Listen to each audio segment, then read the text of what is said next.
Hi friends, Anna University November December 2025 Regulation 2021க்கான important questions தான் இந்த வீடியோல பார்க்க போறோம். Subject code BE3251, subject name Basic Electrical and Electronics Engineering BEEE. Exam date பார்த்தீங்கன்னா 23/12/2025 afternoon நடக்க போகிற எக்ஸாமுக்கான பார்ட் பி அண்ட் பார்ட் சிக்கான இம்பார்ட்டன்ட் கொஷின்ஸ் தான் பார்க்க போகிறோம். கொடுத்துருக்க கொஷின் எல்லாமே பார்த்துக்கோங்க. 5 யூனிட்டுக்கான important problems and important questions கொடுத்துருக்கேன். ஏன்னா இந்த பேப்பர் பொறுத்த வரைக்கும் ப்ராப்ளமும் இருக்குது ப்ளஸ் தேரியும் இருக்குது. ரெண்டுமே நீங்கள் கான்சன்ட்ரேட் பண்ணி படிக்கணும். நான் கொடுத்துருக்க ப்ராப்ளம்ஸ்லாம் என்னென்ன டாப்பிக்லாம் படிக்கணும்னு கொடுத்துருக்கேன், அதை ஃபுல்லாக ப்ராக்டிஸ் பண்ணுங்கள். அண்ட் இம்பார்ட்டன்ட் தேரி கொஷினும் கொடுத்துருக்கேன். Both part B and part C கொடுத்துருக்க கொஷின் எல்லாமே தெளிவாக படிச்சுக்கோங்க. ஃபர்ஸ்ட் யூனிட் 1ல பார்த்தீங்கன்னா 11th first point state and explain the Kirchhoff law. Kirchhoff லான்னு கேட்டாலே நீங்கள் current law and voltage law ரெண்டுத்தையும் எக்ஸ்பிளைன் பண்ணணும். அதில் செகண்ட் பாயிண்ட் பார்த்தீங்கன்னா discuss about the working of RC series, RL series and RLC series and derive the relationship, give the necessary phase diagram. இண்டிவிஜுவலாக கேட்க வாய்ப்பு இருக்கு. Discuss about the working of RC சீரீஸ்னு தனியாக கேட்பாங்க, இல்லை ஆர்எல் சீரீஸ்னு தனியாக கேட்பாங்க. மேக்ஸிமம் ஆர்எல்சி சேர்த்து பார்த்தீங்கன்னா நிறைய டைம் கேட்டிருக்காங்க. நான் ஆர்எல்சி தெளிவாக படிச்சுட்டு ஆர்சியும் ஆர்எல்லும் படிச்சிருக்கோம். ஏன்னா ஆர்சி கூட ஒரு டைம் கேட்டிருக்காங்க. ஆனால் கொஸ்டின் கொஞ்சம் இப்படி மாற்றி கேட்கவும் வாய்ப்புகள் இருக்கு. நெக்ஸ்ட் செகண்ட் கொஸ்டின் பார்த்தீங்கன்னா mesh analysis related problem, nodal analysis related problem. இந்த mesh analysis related problem, nodal analysis related problem, இந்த ரெண்டு ப்ராப்ளமும் பார்த்துக்கோங்க. இது நம்ம பார்ட் சிலையும் நம்ம பற்றி எதிர்பார்க்கலாம். பார்ட் சிலையும் இந்த மெஷ் அனலைசிஸ், நோட் அனலைசிஸ்ல ப்ராப்ளம் கேட்க வாய்ப்பு இருக்கு. இந்த மெஷ் நோடு பொறுத்த வரைக்கும் பார்த்தீங்கன்னா உங்களுக்கு டேரெக்டாக அவங்களே கொடுத்துருவாங்க, இதை நீங்கள் மெஷ் பண்ணுங்க இல்லை நோட் பண்ணுங்கன்னு. ஒவ்வொரு டைம் என்ன பண்ணணும்னா நீங்கள் ஐடென்டிஃபை பண்ணி பண்ணுற மாதிரி இருக்கும். அதனால் அதெல்லாம் செக் பண்ணிக்கோங்க. நீங்கள் அந்த சர்க்கியூட்டை பார்த்து இதுக்கு மெஷ் கரெக்டாக வருமா இல்லை நோடல் தான் பண்ணணுமா அப்படின்னு நீங்கள் ஐடென்டிஃபை பண்ணி பண்ணுற மாதிரி இருக்கும். அதை செக் பண்ணிக்கோங்க.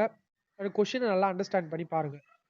நெக்ஸ்ட் யூனிட் 2க்கான important question 12th first point explain the construction and working of DC generator and it EMF equation. EMF ஈக்குவேஷனை நீங்கள் டெரைவ் பண்ணணும். ஈக்குவேஷன்ஸ் மாரி வரும், அதையும் படிச்சுக்கோங்க. And construction and working of DC generator.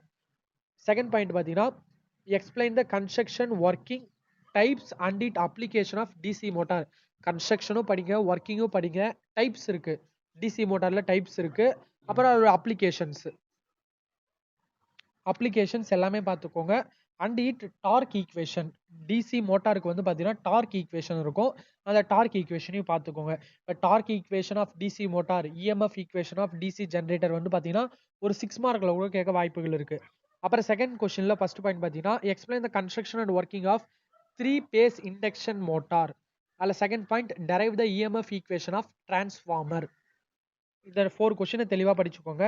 Next unit 3க்கான important question 13th first point explain the construction, working and VI characteristics of a PN junction diode. PN junction டயோடோட construction ஒர்க்கிங்லாம் படிச்சுக்கோங்க. Second point பார்த்தீங்கன்னா explain the construction, working and VI characteristic of a zener diode. Next செகண்ட்ல first point பார்த்தீங்கன்னா explaining construction and different mode of MOSFET, MOSFET. இந்த question பார்த்துக்கோங்க. Second பார்த்தீங்கன்னா explain the operation of BJT, bipolar junction transistor in common emitter mode with as characteristics. இந்த 4 கொஸ்டினை தெளிவாக படிச்சுக்கோங்க. Next unit 4க்கான important questions 14th first point பார்த்தீங்கன்னா explain and design the combinational logic circuit, of adder, full adder, half subtractor, full subtractor. இது எல்லாமே பார்த்தீங்கன்னா combinational logic circuit. உங்களுக்கு ஜென்ரலாக எக்ஸ்பிளைன் த காம்பினேஷன் லாஜிக் சர்க்கியூட்னு கேட்டாங்கன்னா நீங்கள் ஒரு 2 எக்ஸ்பிளைன் பண்ணுங்க, இல்லை மென்ஷன் பண்ணி கூட கேட்பாங்க. Explain the combination logic circuit of adder, explain the combination logic circuit of full adder அப்படின்னு எக்ஸ்பிளைன் பண்ணி கூட மென்ஷன் பண்ணி கூட கேட்பாங்க. அதை படிச்சுக்கோங்க. நெக்ஸ்ட் அதில் second point explain the design procedure for combinational circuit. ஒரு 6 மார்க் அளவு பார்த்துக்கோங்க, ஒரு 5.6 பாயிண்ட் பார்த்துக்கினா போதும். செகண்ட் கொஸ்டின் பார்த்தீங்கன்னா K map related problem, very important question. இந்த லெசன் பொறுத்த வரைக்கும் இந்த கொஸ்டினை தெளிவாக படிச்சுக்கிறோம். இது பார்ட் சிலையும் வர நிறைய வாய்ப்புகள் இருக்கு.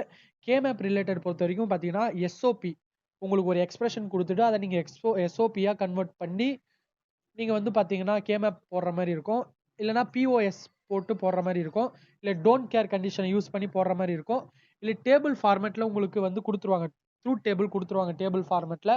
அதுலேருந்து நீங்கள் கே மேப் போடுற மாதிரி இருக்கும். Different types of K map, K மேப்னா ஒரே மெத்தட் மட்டும் பார்த்துட்டு போகக்கூடாது, அதுலேயே நிறைய வெரைட்டிஸ் இருக்கு. ஏன்னா கொஷின் வந்து பார்த்தீங்கன்னா எப்படி வேணா கேட்கலாம், அதுக்கேற்ற மாதிரி நம்ம ரெடி ஆகி போயிடணும். ஏன்னா கே மேப் வந்து பார்த்தீங்கன்னா கட்டாயமாக கேட்கக்கூடிய கொஷின். நான் இதுக்கு எக்ஸாம்பிள் கொஷின்ஸ் எல்லாமே நான் பார்ட் சியில் வச்சிருக்கேன், அதை நான் டீட்டெயிலாக சொல்கிறேன். நெக்ஸ்ட் தேர்ட் கொஸ்டின் பார்த்தீங்கன்னா explain the different error detection and correction codes. இந்த 3 கொஸ்டினை தெளிவாக படிச்சுக்கோங்க.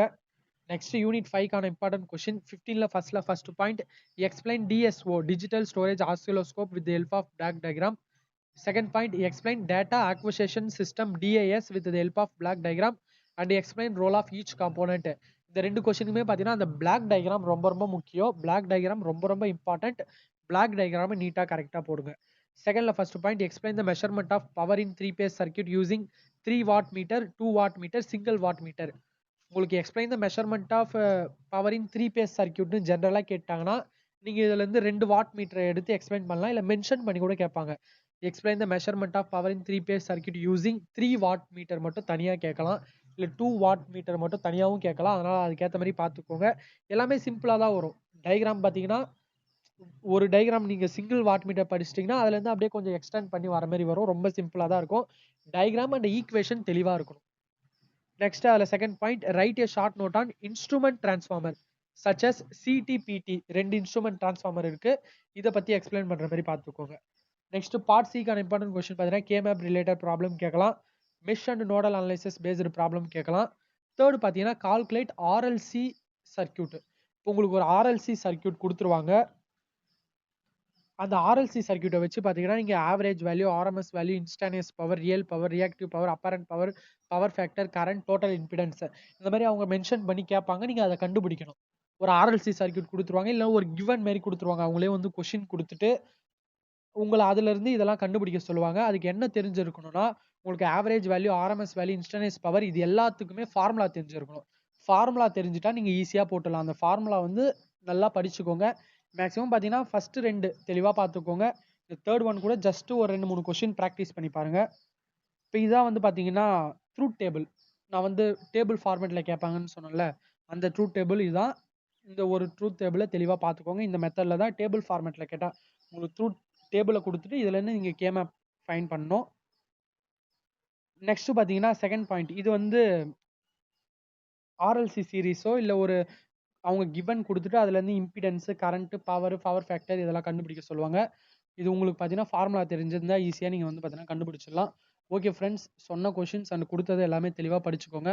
மறக்காம நம்ம யூனிவர்சிட்டி லேர்னர்ஸ் தமிழ் சேனலையும் சப்ஸ்கிரைப் பண்ணி வச்சுக்கோங்க. தொடர்ந்து சப்போர்ட் பண்ணுங்கள்.